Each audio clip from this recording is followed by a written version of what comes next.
30 years ago, a 3-year-old was reported missing in North Delta, British Columbia. You don't know her name and you've never seen her face. But today I will share with you her story on this episode of the Dead Fed Files.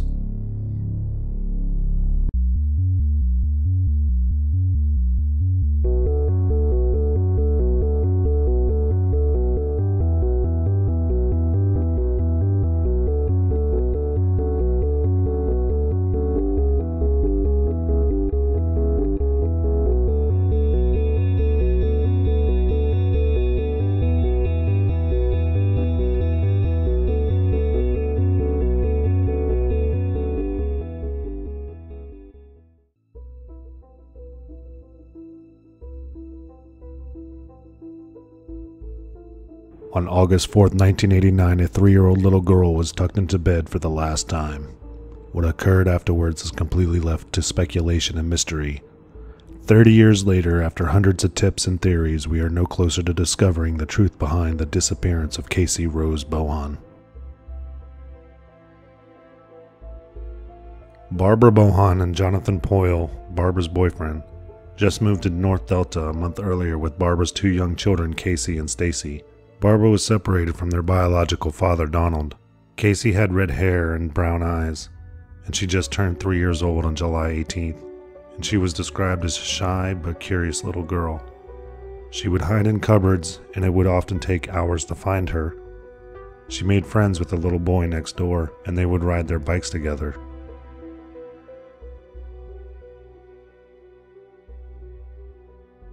On Friday night, the family returned home from a barbecue in Maple Ridge. Barbara's sister Beverly accompanied them to have a few beers, and Jonathan called a friend by the name of Christopher Carew, invited him and his wife Karen to their home the following morning.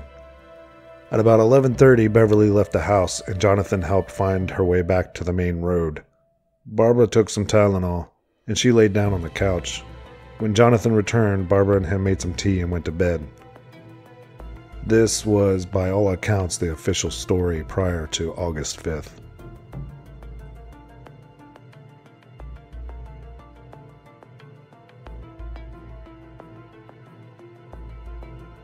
At 6 a.m., Barbara entered the children's room. She covered Casey up with a blanket and changed Stacy's diaper, and afterwards, she went back to bed.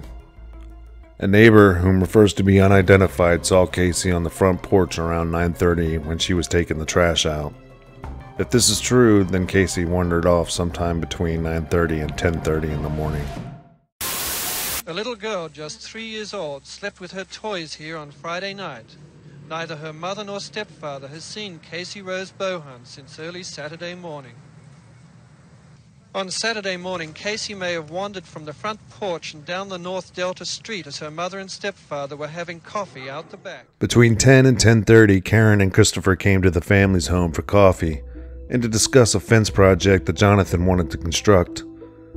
Karen wasn't friends with Barb and John, and she insisted that she didn't approve of the drinking that went on when Jonathan and Christopher were together.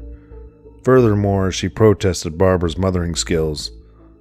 On the morning of August 5th, Karen was concerned that the children were still asleep well after 10:30 and asked Barb if she could check on them. Barbara insisted that the children remained sleeping. However, Karen decided to check anyway. It's at this time that the disappearance of Casey Bohun was discovered.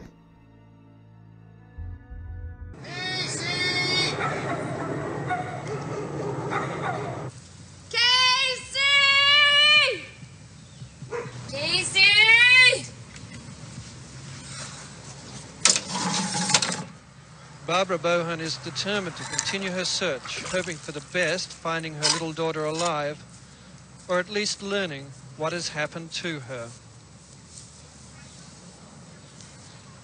Casey!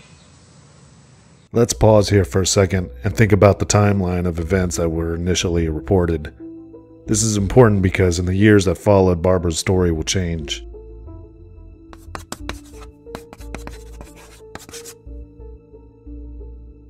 As late as 11 p.m. on August 4th, Casey was put into her bed. At 6 a.m., Barbara entered the room and changed Stacy's diaper and covered Casey with a blanket. So between 6 a.m. At 9:30, it is believed that Casey made her own breakfast. Police later noted this in their report. At about 9:30, the neighbor witnesses Casey on the steps outside.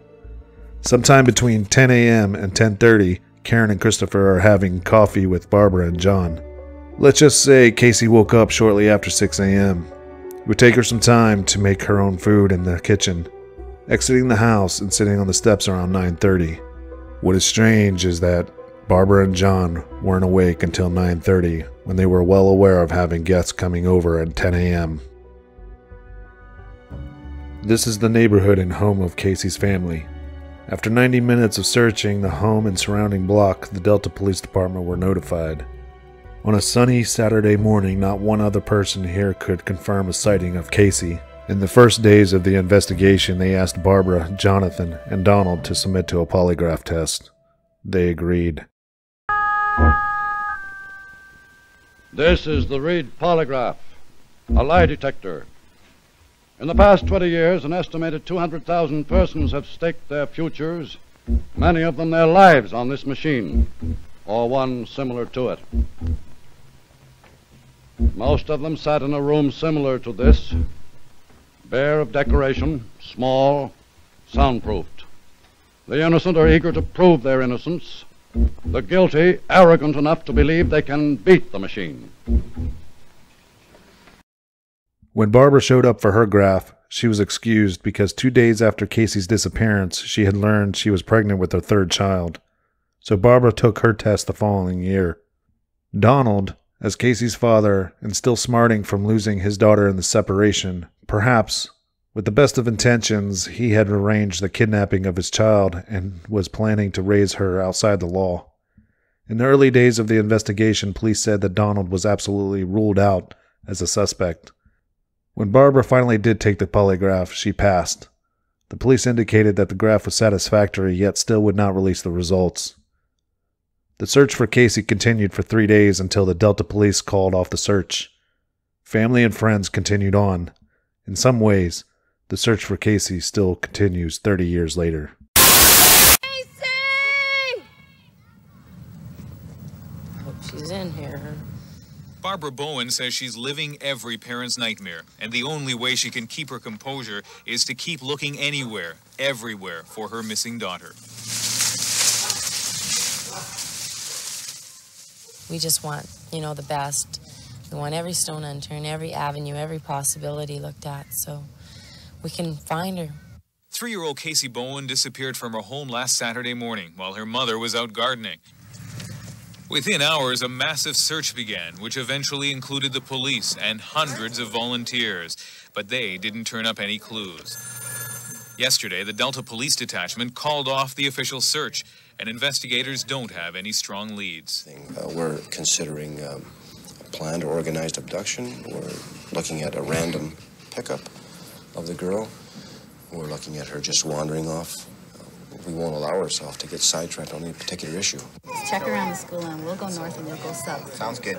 Now the search has been left up to Barbara Bohun and a small group of relatives and friends. Casey! Today, they went out again, trying not to think about what may have happened to the little girl. You get a lot of bad thoughts. I don't want to think them, but they definitely cross your mind. Have you checked the ravine and stuff like that? The fire department's been down there. The search has captured the sympathy and support of the entire community, and some started searching as soon as they heard about Casey. We have a 5-year-old daughter ourselves, and we live, in that area. So we thought, well, if it was us in their shoes, we'd sure hope that somebody would come out and help us find our little girl. Barbara Bohun has thought of dozens of things that may have happened to her daughter, but she clings to the hope that some may find ironic, a hope that someone has picked up her child. We're hoping that somebody has her and is either likes her and chooses to keep her, or is, too afraid to phone the police. But Bohun says she'll continue to look on every street, in every yard she can get to, hoping that soon she'll find her daughter. Ian Hannamansing, CBC News, Delta. Barbara joined an organization formed to help find Casey and other missing children. She was active in a group called Victims of Violence. And in 1992, Barbara attempted to organize a day in Canada to remember missing children. The following is a clip of that interview. That's really all they're accountable for. That's exactly it. That's all they're accountable for. The only thing that we wanted from them, we're not asking for them to endorse the Canadian Search Centre. We're not asking for funding. We're just asking for a day be set aside for missing children and the parents of missing children, so they can be remembered. If we can have BC Health Day and we can have BC Vets Day and a day for Canada, can we not recognize those parents and those missing children who have no rights until they're 18 years old? They can't vote. There are silent voices out there that we've forgotten about. And as my daughter's been missing since August '89, I feel shuffled back. I feel put out. I feel that there should be more done for parents of missing children. Before the Canadian Search Centre for Missing Children opened, I had nowhere to go. No. I was told by a certain organization to stay home and they'll pump out pictures of my daughter. That's not good enough. I have to be actively involved and let parents out there know this could be anybody's child. Unfortunately, it's mine. And I feel the pain of every parent who has a child missing. And we should make a day for them to say, we do understand. We understand your pain. We understand your hurt. We'd like to see a special day put aside just for the children. Politics uninvolved. Yeah. I'm not asking the government to do anything special. I think all of our children are special, whether they're missing or not. There should just, I mean, we have Grandparents' Day, Mother's Day, Father's Day. As far as I'm concerned, those days should be every day of the year, just not one day. Yeah. And the same applies to missing children. I think it's a societal problem that we've shuffled under the rug and said they're out there. We know they're out there, but we don't want to recognize that fact. We don't want to recognize that fact, or can't recognize that fact without more evidence. Well, how much more evidence do I have to give you? My child's missing. It's 3 years. I've been through financial ruin. I've been through health problems. I've had sleep problems. And I still don't have my daughter back. My police force, I'm sure, is spent into the thousands of dollars looking for Casey, and are left just as baffled as I am, as the police force for Michael Dennehy are left baffled by his abduction. And I'm not only asking for Casey and Michael, but I'm asking for Tanya Morell, Joanne Pedersen, Terry Lynn Scarf. Those children not matter to our government. In a taped interview with Missing Children Society, Barbara continued to change her story. It's unclear if the previous recording was part of that interview. However, an outside investigator working with the Delta Police Department, Rhonda Morgan, also interviewed Barbara. The transcripts and the tapes are in police custody and will not be released. Although the police have confirmed that Barbara claims she saw 3 intruders wearing Halloween masks on the night of August 4th, 1989. Afterwards, she blacked out and couldn't remember anything else. Each interview thereafter was inconsistent. Over the years, tips still come into the Delta Police Department, even as recent as the 30th anniversary of Casey's disappearance. Sightings of Casey have led to dead ends, and Jonathan Poyle eventually moved to South Korea in the mid-90s, where he became an English teacher working for various schools. The only record of Jonathan I could find after '89 is his LinkedIn profile, which appears to not have been used in some time. Poyle visited Barbara for the last time in 2001. He left Barbara heartbroken and alone.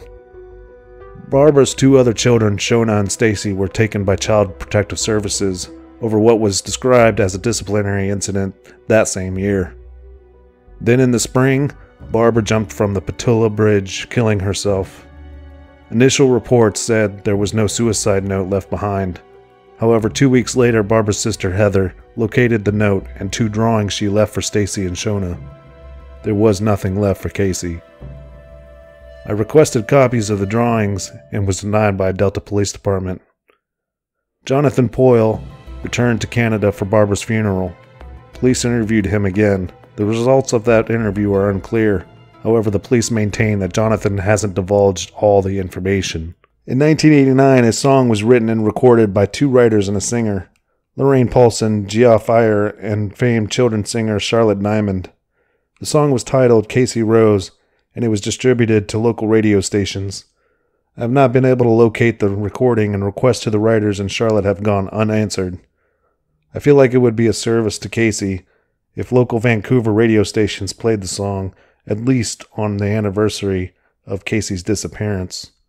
Also in 1989, a local radio station, CKNW, offered a $10,000 reward for the arrest and prosecution of anyone who may have kidnapped Casey. I reached out to the station asking if they would honor the reward. That request has also gone unanswered. With all the unanswered requests and denials, I'm not sure that there is anyone left out there who truly cares to find Casey. I produced this video because I felt that Casey's disappearance didn't have enough current media exposure. If you search her name in YouTube, there's only one result. When you inquire, no one wants to collaborate. When I reached out to Delta Police Department, the investigators don't want to hear any theories or ideas on the case, and I'm truly disappointed.